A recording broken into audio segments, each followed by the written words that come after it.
Hello and welcome. I had to wait until you took a drink. Yeah. To our Serious Spirituality podcast. You're not going to say Not so. Not so, Otherwise, I that's declare. Going to completely change the intention of what we chatter about. Or is it? We are your hosts. My name is Halina Schriefer. And I am Paul Narus. Welcome, Paul, to yet another episode. If you haven't yet checked our previous videos, please finish watching this one first, but then go back and watch all of the other ones. So we got some really good stuff on there on fear and faith. And what did we talk about last week? Last week was, inner knowing and universal knowing. That was a good one. Oh, yes, it was. That was a good one. And today we're talking about the authentic self, which is, I'm feeling inspired for this one because it's, I think, one of the most challenging parts of being a human being is being authentic. For some of us.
Sorry, I was doing like a little wave over here.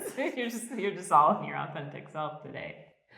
And I mean, it kind of seems a little obvious, but I think this just stems from, I look at my son who's 8 years old, he's in 3rd grade right now, and already they talk about what's cool and what's not cool. And that's all that matters. It is for a 3rd grade student.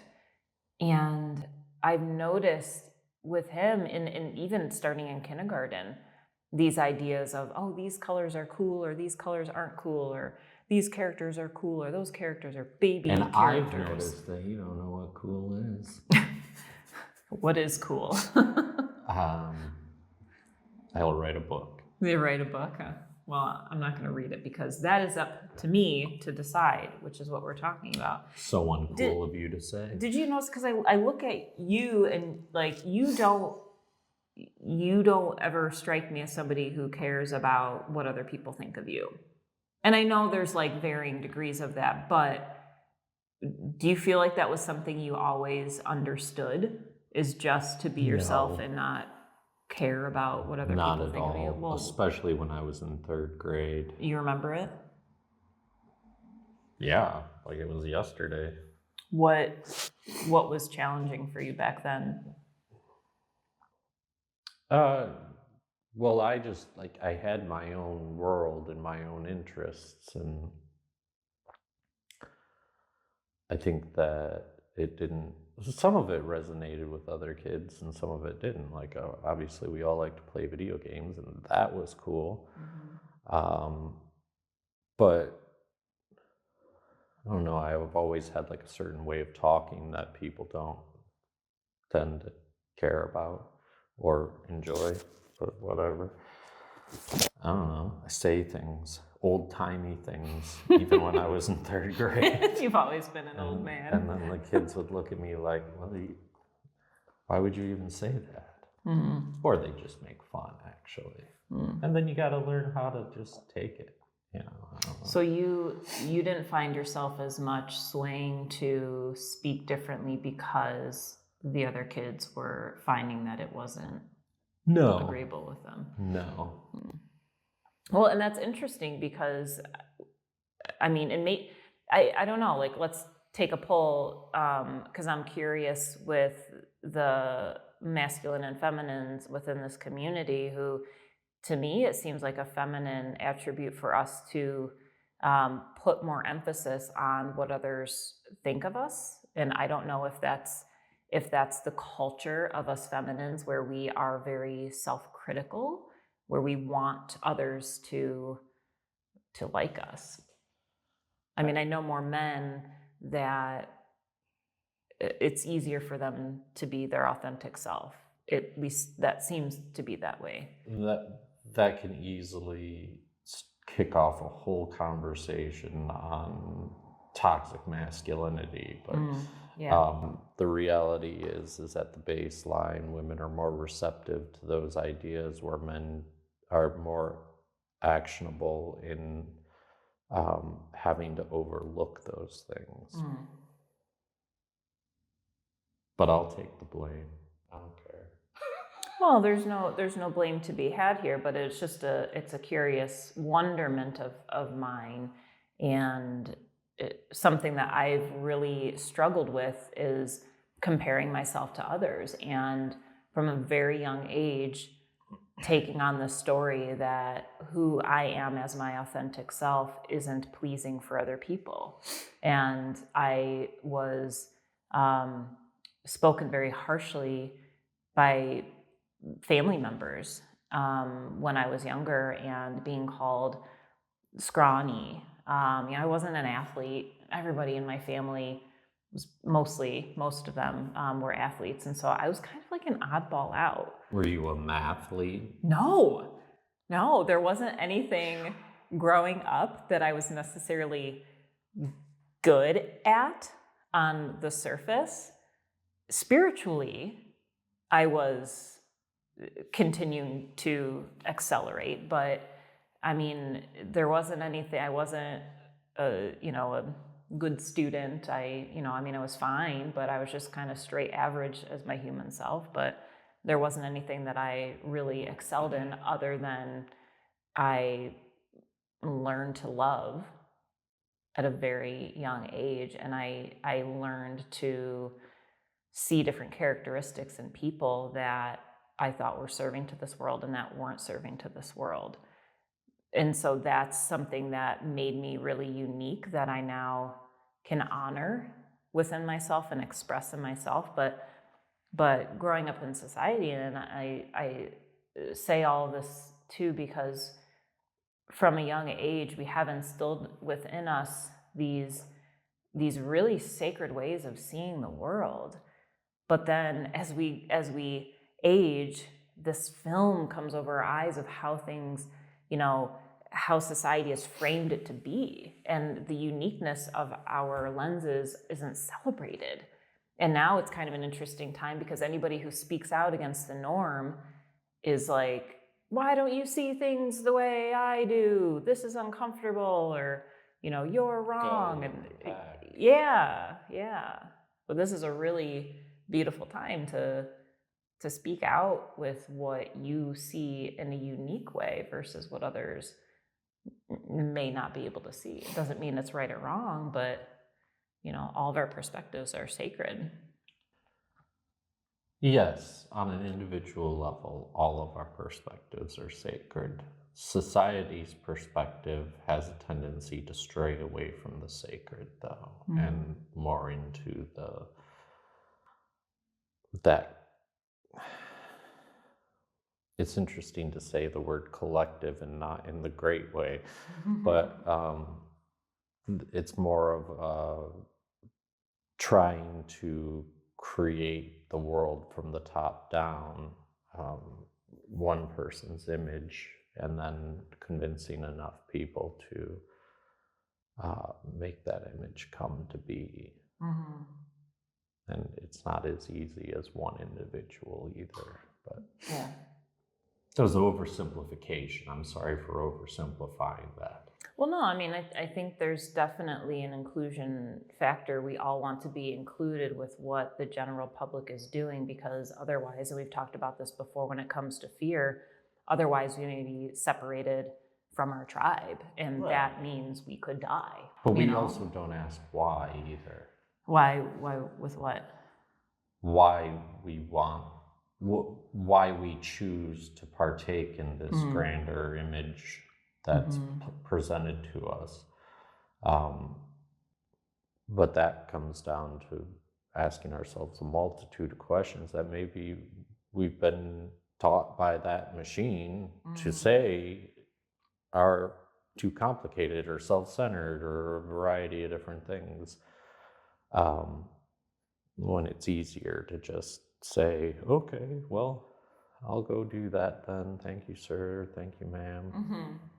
It is easier to go along with all that. Like it keeps the stream flowing with everything else happening in this world. And it's, the term like going against the grain, I mean, there's, I know some of you have dealt with this, but if we, decide to go down a path that is different from our clan, our tribe, we can be kicked out of the family. We can be excluded from our friends groups and our communities.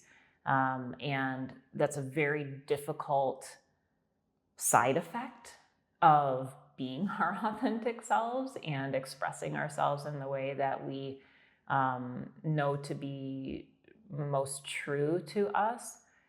But I ask you, like, what's the alternative? If we have this knowing of who we are, right? We're asking this question, who am I? Who am I? And we're discovering our purpose. And then, okay, here's my purpose. Here it is. Oh, but then it's like you have to release yourself from this old world because it's not going to align with you. It's not going to understand you. That's the most difficult part, I think, of the spiritual journey, is the separation between our new life and the old life. Unless we're blessed to come into this world awakened and we know what our purpose is and we live that life authentically, then there's probably not a lot of cleanup that we have to do. But for many of us, we're stepping out into a new world, and that can be extremely uncomfortable. We also have to recognize the fact that it's not just about being ostracized or kicked to the side by the communities when we go against the norm, but in certain extreme circumstances, people have been, put to death or arrested, or there's a variety of things that happen. But that's what they want you to think is the most prominent. That's the fear part of it. Right. But overcome it, because if you notice in society, it's the people that are their most authentic self or that are often shunned, even in just like at your local diner or something like that. It doesn't make any sense to me to just shun them. Their behavior is different, their actions are different, they're quiet, they're loud, doesn't matter, they're just being themselves. And you can tell the ones that are being authentic because of the uncomfortable feeling you get. Because I mean, even myself to this day, I still find myself in a place of discomfort because that doesn't fit in with society, or I'm trying my best to blend in while being absent from it. Yeah. And I'll move that into, so we all want to be included, and what we put out in the world, we'll get back to ourselves. So if we're feeling like we are wanting to experience a more authentic version of ourselves, a way that we can help ourselves get to that point is being inclusive to others, recognizing the other weirdos like us that are out there and seeing them as children of God, seeing them as sacred and beautifully unique, because the moment we judge somebody else, we're not just saying, oh, they're different. We are afraid to be like them. That's the real fear. We're afraid to acknowledge that, oh, we're also different. And it is interesting, the more I find myself experiencing my authentic self, the more I find it's easier for me to talk to all different kinds of people, because I'm recognizing that there's no difference between myself and them. And would you share a little bit about your experience being, I don't know what you call it, home free, homeless, when you went off and kind of traveled, and what you learned being amongst people who didn't have a home? Like, what did you find that did you feel different in that world? Or were you finding that there were similarities between There's who a you were and who they are? certain amount of desperation that doesn't allow you time to really feel different or not. You're just going. But there are individuals out there, just like in regular everyday society. Some of them are authentically doing this for their own purposes, but then there's also the drug addicts, and there's also like people who were forced into this life because of different circumstances. It's no real different than society now. There's just there's a purity to it to a certain extent, because there's no money involved in it. I mean, there is to say there's no money involved is absurd, because people have to eat and people have to, I mean, the drug addicts have to get their drugs. And but everybody on a base, like if you sat down at the end of the day with a group of people and started talking about anything, didn't even matter. Like I'm not talking about going deep. I'm like talking about sitting around a television set or something. Everybody's exactly the same as they are within society when they have been placed outside of society, whether by their own intentions or by circumstances outside of their control.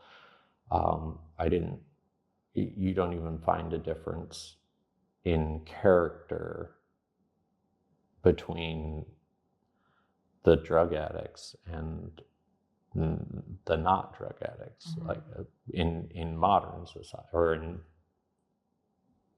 civil society, as I guess would be the term that would be used. It really taught me a lot about the similarities between all beings. I used to be kind of a grass is always greener kind of person, and realized through people that everywhere you go, everything is basically the same, and it doesn't matter where on the food chain you lie. So you're going to find good people, you're going to find people that have ill intent everywhere in life. And for some reason, it tends to be more fearful to people to see people in desperate situations, or what they would consider desperate situations, to be fearful of them because of the harm they may cause to them as an individual, when you also are sitting within a society that is really harmful to you in various different ways, whether it be through your food or the interest rate on your credit card or things like that. I mean, everybody's out to get you, but they're not. It's all just the character is the same across the board. Well, I think that's a very sobering thought, because the grass is greener on the other side kind of idea. It doesn't matter how much money we're making, it doesn't matter where we live, it doesn't matter who's in our family, it doesn't matter who's in our circle. We all have struggles, we all have personalities. It's the authenticity comes from something deeper within us that I think transcends that outward survival character. And that's this raw human nature and this raw spiritual nature that we all have in common. And I notice with myself, because I started to develop from the wounds that I picked up from my past, this kind of self-righteous idea, like, oh, I'm going to be better than others. I'm going to be smarter. I'm going to be more kinder. I'm going to be more noble. I'm going to be a better person, but that in itself created this idea of I'm a good person. But then I kind of got conked down on my tush several times from that because you use that word. Because I use that word. I'm doing this thing where I'm not swearing. It's kind of fun. But I'm continually reminded then that I'm a human being, and I make mistakes, and everybody else makes mistakes, and I have opportunities to learn from those mistakes, and others have opportunities to learn from those mistakes. So, it really showed me that I'm no better or worse, because really what was happening was I was actually feeling like I was a worse person than everybody else around me. So I had to put on this show that oh, here, I'm the good child, look at me. And but that it didn't work after a while, because life is going to continue to orchestrate itself to show us that we are just like everybody else. And so coming into that awareness, I realized or started to ask myself, who am I to question anybody else's experience? I don't know what led them to making these decisions or having communicating this way or feeling this way. What do I know about them? And do I want to spend my life focusing on other people's journey, or do I want to continue to go inward to discover who is the one within me that is hurting, that is suffering, that's creating all of these problems? And the more I get to know that one within, the more peace I have being a flawed human being and a perfect spiritual being. And then I'm able to accept others in that space as well. That's kind of what I've, at least at this point, have learned in my journey. So a couple things. Instead of being conked on your tush and treating that as the consequence of a mistake that you made, I think it's much more important to eliminate the word mistake from vocabulary to a pretty big extent, and say that these are all just moments of realization, or these are lessons being learned, or people talk about the light bulb going off over their head. I mean, that's that moment. That moment doesn't come without a certain level of, well, what went wrong? And so get rid of the what went wrong part and just treat every moment as a visualized, a new thought in your mind. What was the other part I was going to talk about? Go inside my head and figure it out, as Mitch Hedberg used to say. No, I don't know, but that was really great. Thank you for catching that.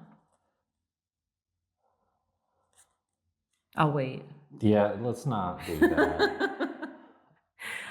Well, what was the last thing you talked about? I don't know. Talking about, we'll have to rewind it, because I'm onto your thought. But okay. What I've learned, which is the more is my job is to know the one within me, right? Like it's not so much when I put my focus on other people, that's when I'm distracting myself from getting to know the one within me. I think you're getting to where I was going with the second part. Okay.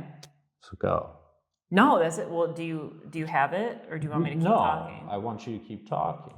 I have it, but Okay. Well, I mean, it'll end up somewhere else. no, that's perfectly fine. I mean, I see that as why I'm here and why we're all here is to understand ourselves. And the more we blame others for life circumstances or judge others for their behavior, the time we're wasting on really understanding why we're here and who is this one having this experience. And the more I awaken to this, the more I'm uninterested in trying to figure out other people, and the more fascinated I become with understanding myself. Because if I know the one within me and understand that we are all the same, then I naturally get to learn who other people are, and I can see them. And I believe that Christ, when he incarnated, part of his healing work was reliant on his ability to see others in their authentic state. It would be like looking at the wounded child, not the one on the outside that, has leprosy or whatever kind of ailment, or, the prostitute or the drunk. That is meaningless as opposed to getting right into the core of who they are as a human being, and the part of them is hurting. Because when we get into that part of ourselves, that's where that authenticity is. When we have a trauma, a wounding that takes place, the soul kind of jumps. There's like a little blip that happens, and our personality begins to shift in a way that protects us from fully feeling and expressing how we feel from that trauma. And then we carry that story because it's too traumatic for the mind to acknowledge the reality of what's happening in the moment. So the story gets created and our personality begins to morph around this new story. Well, if we can go back to the beginning and back to that wounding and acknowledge the reality of what happened, then that's where we meet ourselves. Yeah, so that was a very eloquent and roundabout way of what I was talking about or going to talk about, which is to come back to the topic of the authentic self. The more that we can just sit and discover who our authentic self is and then live that life and not let outside influence doctor what that looks like to us. Because that's really what they're trying to do. That's what anybody's trying to do when they're judging or placing blame or things like that. They're trying to shift who you are to fit the mold of their existence, to make them more comfortable. When really, if we all were just sitting with our authentic selves and realizing what it was, we wouldn't have a need for others to, pack themselves in protective gear so that we don't get hurt. It's like put on this bubble wrap around you so that when you keep bumping into me, it doesn't hurt me so much. And that's not a very good way of going about the world. Well, I'll leave it at that. But it's I could pick up some of the swearing that Halina's dropping and start launching it at you, but I won't. But I think a lot of us think that others are here to serve us, when really the intention is that we're here to serve ourselves and our purpose. And I know that sounds selfish, but that's how we become closer to God, how we become closer to the mysticism of the world, which is aligning ourselves with whatever it is we're trying to align ourselves, whether it be a belief structure, a deity, understanding of general relativity. It could go on. There's a million things, but to treat your life from a mystical sense is very important. I think the story with authenticity, or an avoidance of authenticity, is creating a story of who we want others to believe us to be, or who we want to believe ourselves to be because we think it's safer. But with what you were saying, we can do the same for other people. We can imprint within others a story that helps us feel safe or comfortable. And all of that is rooted from fears or desires from the past. So if we have a relationship, or we meet with somebody who reminds us of our past, and that person was a comfort for us, we will imprint within this new person an amplified version of that older person that's maybe not in our life. This could be a grandmother who had passed that, cooked really well and smelled a certain way, and would be very loving and encouraging. And then we meet somebody in the future who maybe cooks really well or has like some of those qualities, and then the mind goes, grandma's back, and we just become honed in on the recreation of the story because we feel that loss. We feel that missing piece within ourselves that was never filled through self-love, and then we become reliant on this person to fill that gap for us. But then if this new person may move away or they may pass, then we're reliving that traumatic experience of losing grandmother all over again. And then on the flip side of that, if somebody from our past wounded us, and we have this story of what happened, and we meet somebody who maybe drives the same car as them or speaks a certain way, then we, whether most likely unintentionally, unconsciously, begin to imprint that story on this new person. And we may find ourselves not wanting to be around them, or feeling uncomfortable in their presence. And it creates this illusory world where we are gripped by the story of the past. I think with authenticity, it's understanding ourselves and our wounding, but then also being mindful of, where am I not seeing this person as they are? And I think that's a difficulty, because we look for the familiarity, because familiarity is predictable, right? But in the unknown, and really learning somebody in real time can be scary, because we don't know what's going to happen. Well, I think that I'm going to use your example straight through. I think we knew who our grandmother was and the things we liked about her. There were probably some things we didn't like about her, but we knew who she was. And when we find those traits in another person, the challenge isn't to have them become our grandmother.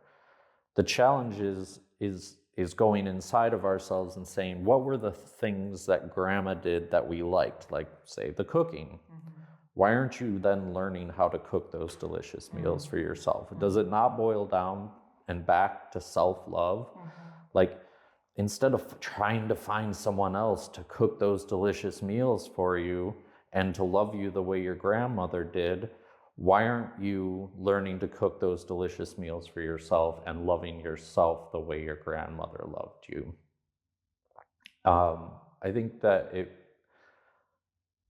to reach further into what you were saying too, is that, then you that person leaves your life, and then you don't know how to cook those meals still, and so you're searching, and then you see somebody with a similar vehicle, and then at first it's hopeful, but then it's dreadful because God forbid they leave you again. And it doesn't even have anything to do with the food and the love anymore. It just has to do with triggers. And that, I think that's where we get caught up so many times in life is with pushing it to that point where it becomes the triggers that we're searching for. And we're not, whether they're good or bad triggers doesn't really matter, because they don't solve any issue within us. They don't solve any problems that we're trying to solve. And maybe they're not even problems, but really when you think about it, you just have to go back inside of yourself and go, what do I want? Who am I? And can I improve upon that person? That's every day of your life should be spent with that. And it sucks sometimes because we're presented with situations where we look for those things in other people, or other people are looking from them for those things within us. And that's where conflicts arise. And it's a lot easier to just not have conflict by loving ourselves and healing our wounds. I appreciate the simplicity of what you said, and I do agree that sometimes we chase the trauma instead of, and that's not to say that that's not a bad way to heal, because I think, or I see that there's a process to healing where it can be helpful to talk about the wounding. However, if we notice we're getting to a point where that's all we're talking about, and we're trying to heal the wounding, and why isn't this releasing, or why haven't I forgiven this person, or why haven't I just accepted that this happened? It's because we're talking about it. We're continuing to talk about it. And if we were to step out of the story of the past and see ourselves in the present moment, an indication that there's a part of healing is wholeness, right? So if there's a part of ourselves that feels empty, let's say we're with somebody and then they leave, and then this could be long-term or short-term, they leave and we feel empty in their presence, that's right where we need to work. That's right where we need to work. So in those moments of feeling empty, without somebody being present with us, we can go into that space and, why am I feeling empty right now? Where is it that I could use comfort? What does this person gift me with? If this person really makes you laugh and that feels super comforting, like, I goof off all the time with myself. I'm the person who looks in the mirror and just makes silly faces, and becoming your own best friend. I mean, that's really it. That's loving the one within. But the empty feeling could be an indication that we are creating these stories about other people that we're attached to and reliant on to complete us. So roping this into authenticity, and I really think all this goes hand in hand, because the more whole we become and the more we can start working on where we are not connected to ourselves, the more authentically we are going to show up in our relationships, and the more authentically we will be able to see other people, because we're not putting these stories on them, and we're not reliant on them or clinging to them to complete us. We can simply be liberated no matter the circumstances or who's with us. I also want to say that we're never going to, well, I don't want to say never, but there are parts of ourselves that we don't know. But we can be authentic to the extent that we know ourselves, and that can change, and that can cause problems in relationships as well. But it really, you just have to be who you are as best as you know yourself to be. And that's why it's easy to observe between a child and an adult. Like, a child is just being themselves as much as they know themselves. And there's a purity to that, because they just like stuff and fun and happiness and things like that. And then adults are always basically on a quest for that. But we've overcomplicated it with the triggers and the trauma and everything that happened along the way in life that took us away from that place of happiness and play and fun and love and peace. And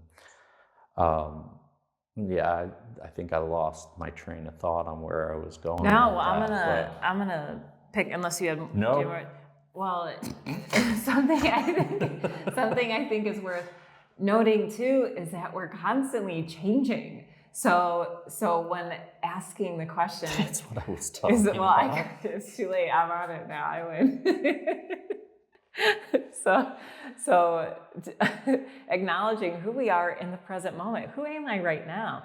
It doesn't mean who I think I was yesterday. Maybe yesterday I had all life figured out and I knew where I was going. Maybe today I'm knocked down on my tush and I don't know. I don't know the direction. Maybe something shifted, a situation came forward, and now I'm back to square one.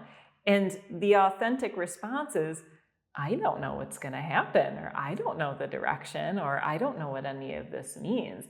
But the I don't know in itself can be so difficult for us to acknowledge. I feel like we're going to end up running into all the buzzwords in spirituality and healing and this, but isn't that the moment of patience, of being in the moment? You know, yesterday I was my authentic self as best I could be, and I killed it. I really had a great day. And then today I'm still my authentic self, but I have no clue what that means anymore to move in the space around me. That is back to just being patient for the next day, living in the moment, or being patient for the next moment, or whatever you want to say. But all of this is those underlying concepts of what spirituality is trying to teach you.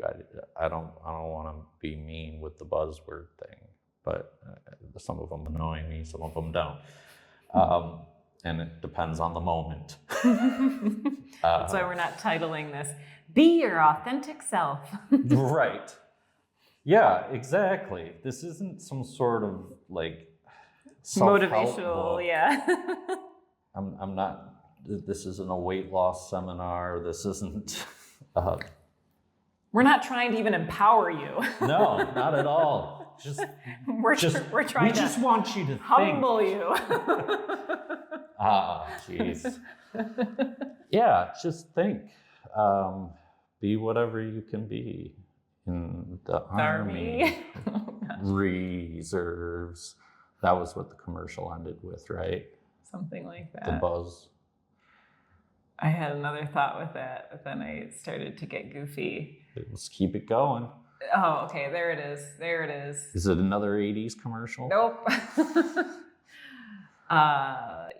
Being present keeps us in the flow of the universe. If we are hanging on to who we thought we were yesterday or who we want to be tomorrow, we may be missing on what the universe is showing us right now. It's like, you know, wanting to skip off to California and you're, you know, I don't know, on a bus to get there, and then the bus breaks down and you're like, oh man, like this is terrible, I'm never going to get there, here I am, like, you know, never amounting to anything. But then you miss the conversation that's happening over here where this guy's like, hey, my sister's coming to pick me up and she's actually taking me to California, and he's like inviting people to come, but we're so focused on our head of we're not going to get there, we're a failure, that we're missing out on this incredible opportunity. Or we're missing out on the fact that wherever we are might have more opportunity than California. That's another has to option. offer. Well, yeah, like anything is possible. The bus broke down. We set our sights on the things. perfect way, yeah. Right, which is fine. It's fine to set your sights on things, but where you end up is more important than where you set your sight. Absolutely. And I see a lot of us get caught in chasing a dream and chasing a vision of who we see ourselves being in the future, that we're not present, and we're so distraught trying to get to that next step, that we're not seeing the opportunity right now and what's building and growing within us right now. And that's like, it's humbling. Authenticity is incredibly humbling, because we may one day feel like we have all of the answers and we have these beautiful visions, and the next moment we really don't know what's going to happen. But both sides of the spectrum are absolutely perfect and essential, and are helping us grow into the mystery of who we actually are, which has nothing to do with this physical world. It's nothing to do with it. You mean the 2-parent household with 2.5 kids? Yeah, this doesn't matter. That what? Yeah, that doesn't matter. It doesn't matter. I want to come back to the humbling comment. Go out to California. That's really great. That's not going to be the end all be all. It's the answer to all your problems, man. It's not going to matter if you have $1 million versus $5 in your pocket. You're blessed either way, man. You're blessed either way. I saw people do it in the TV, right? That's the way it should be. Anyway, but I wanted to come back to the humbling of you and the buzzword. Just being in the flow. Oh yeah, that's it. That's another one. We need to have like a game of, every time there's a buzzword, and like our community needs to like comment or something, and they win a prize of something, I don't know. And then comment your thoughts on the buzzword comment your thoughts. What are your favorite buzzwords or least favorite buzzwords? Oh, I got a long list of the least favorites. But the thing, and like totally they can be buzz phrases too. Spiritual buzzwords I come back to, because be your authentic self is some of them a genuinely like positive statement. However, it's not a goal. It's not a goal to be your authentic self. It is a present moment way of being. Like, nobody can teach you this. Like, we're just kind of talking right now, but nobody can teach you to be your authentic self. You just got to do it in the moment. Yeah, you're just reflecting yourself out into the world. Mm-hmm. And that's all it is. As best you can, is show who you are at all times. Mm-hmm. And it doesn't really matter.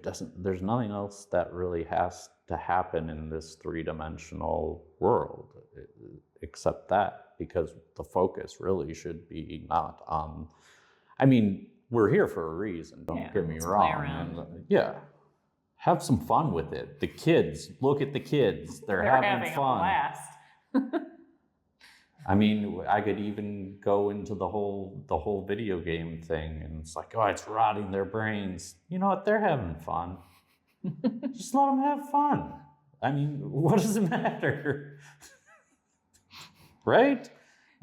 Make sure Brody watches this episode. I'm going to defend him at every moment that he wants to play video games. That part out. Put a disclaimer. I'm going to say, you know what? Minecraft is probably the best thing for you right Minecraft now. is, I will tell you, it is opening up creativity within him. But okay, well, anyway. What's the bad one? The shoot 'em up games? Yeah, I don't like those. Yeah.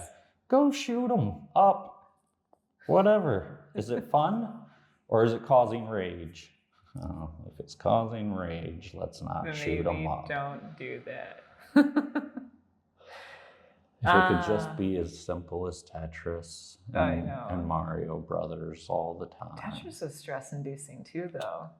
Yeah, you get to the end and it's like, and I'm like sweating and. Were you just mocking that song? Yeah, I am. Oh my gosh, brings back memories. That'll be our theme song. Can we get some Soviet hats with Soviet badges on them? Why? And Soviet uniforms? Why? And the Kremlin in the background? Why? Because that's what Tetris is. Really? You didn't know it was a Russian game? No, I didn't. The answer is no. Okay. Anyways, we've really gone off track here, being authentic all up on the camera. About our video games. How dare us be our authentic selves? Should we meditate? I don't know. Sure. Yeah, I'm getting hungry. Let's wrap this up. Wrap it up. Quick little meditation so Paul can eat. Settle into your body.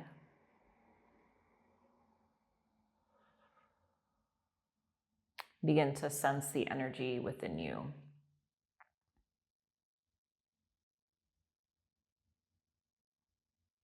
And just notice that energy within you flowing.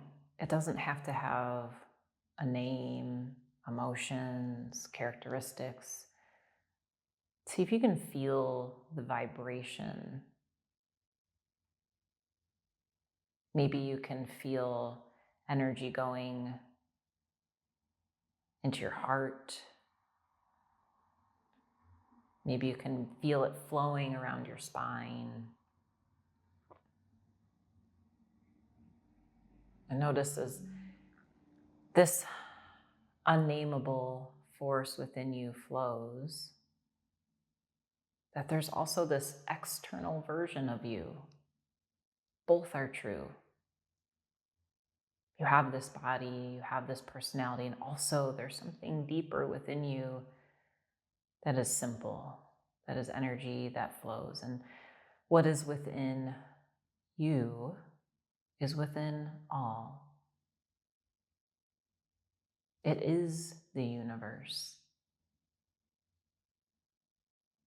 And so if we're feeling lost in this moment of who am I, we'll simplify it by simply sensing that movement, that flow within us. And as that energy flows, there's no harm being caused. There's no questions to be answered. There's not even happiness to feel. That life force within you simply flows. And it moves, and it transfers.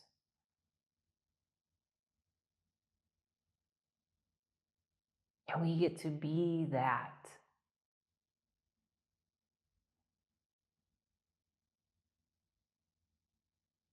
And just as we witness that energy flowing within us, we can move forward witnessing the emotions come in and go out, and change and transfer. And we get to notice the thoughts that come in and go out. So the next time an unexpected event occurs, not to become the mind, but to witness the thoughts that come in, and then the emotions that are felt, with this higher knowing that the energy is going to keep flowing, changing, moving, and it doesn't need to stay this way. Everything will come back into equilibrium.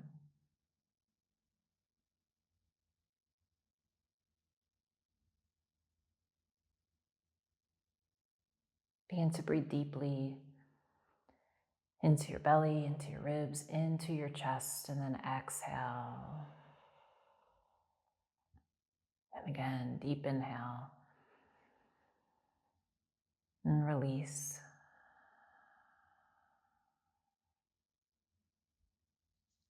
Come back to us when you're ready.